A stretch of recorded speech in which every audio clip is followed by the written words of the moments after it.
Ayun guys, kaya pala nagbaba kasi full storage na siya. So, inayos ko na siya. As of now, and installing na yung CC. So, let's open it na. Open. CC app. Para magawa na natin yung speech. So, dudugtong ko na lang ulit siya sa CapCut. Dudugtong ko na lang ulit siya sa mga previous video. So, sa mga pinakaunang video ko, like yung part na nasa unang muna tayo. Yung bagong gising, pagkukuno ko na lang siya guys. Pag nasama-samahin ko na lang yung bawat part. So, ayan. So, gagawa na tayo ng speech. So, itong vlog na pala na to, hanggang sa makapagbihis ako. Pero masyado pang maaga para magbihis yun. So, para hindi na natin patagalan masyado yung video. Dahil yun nga. Ano na lang gagawin natin? Ayan.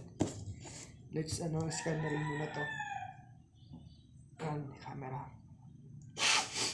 Medyo may isipan ako na kung mapapanood yung part vlog na nag-showing ako ng mga pogs.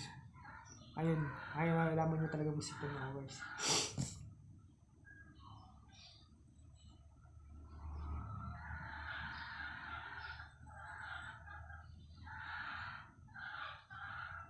Wait lang guys, medyo napakalapit.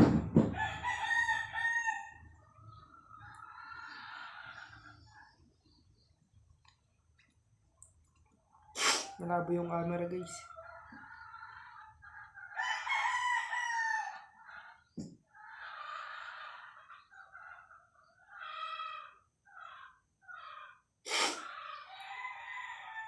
So,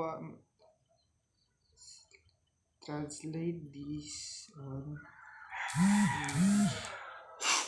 kaya naman pala nawawala kasi The provided text appears to be a partially visible handwritten note in Tagalog.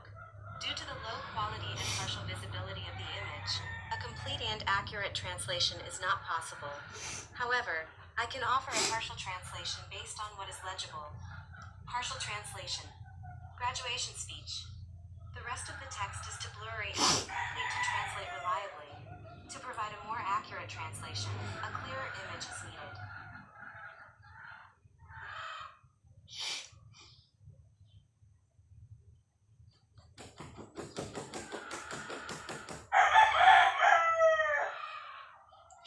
ano sabi ko? Fellow graduates, esteemed faculty, proud parents, and honored guests. Okay, let's We stand at a precipice point of both reflection and anticipation. We've navigated years of late-night study sessions, challenging exams, and the occasional all-nighter fueled by caffeine and sheer determination. We've formed bonds that will last a lifetime, shared laughter, and perhaps even a few tears along the way. And now, we stand on the cusp of something new, something exhilarating, and something undeniably uncertain. This graduation isn't just an ending, it's a beginning. It's the culmination of years of hard work, dedication, and perseverance. It's a testament to our resilience, our capacity to learn, and our unwavering commitment to pursuing our dreams. We've learned not just from textbooks and lectures, but from each other, from our triumphs and our setbacks, from the moments of doubt and the moments of unwavering belief in ourselves. The road ahead will undoubtedly be filled with challenges. There will be moments of self-doubt, moments where we question our abilities, and moments where the path seems unclear. But let us remember the lessons we've learned here, the importance of collaboration, the power of perseverance, and the unwavering value of supporting community. Let us embrace the uncertainty, medyo pangit yung embrace pagkagawa the pero unknown, and pagpasensya discover our nyo true guys. potential. Pag Let us be bold in our pursuits, so pagpasensya nyo na yung buko guys. and Hindi compassionate in pa our masyado siya interactions maayos with kasi others. kagigising ko lang Let us din. use the knowledge Kita and nyo naman skills sa we've acquired to make a unang positive part. impact on the world Yan. around us.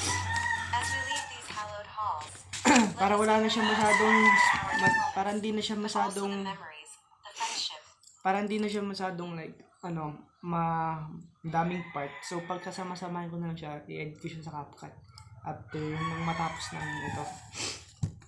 Ito ang ginagawa ko almost pagkagising ko, maghihilabas ako, kakain ako, tapos gagawa ko ng activities na hindi ko pa nagagawa. Almost ganun lang din paulit-ulit. Repeat lang ang repeat, ganun lang.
Yun lang guys muna, mamaya na lang ulit.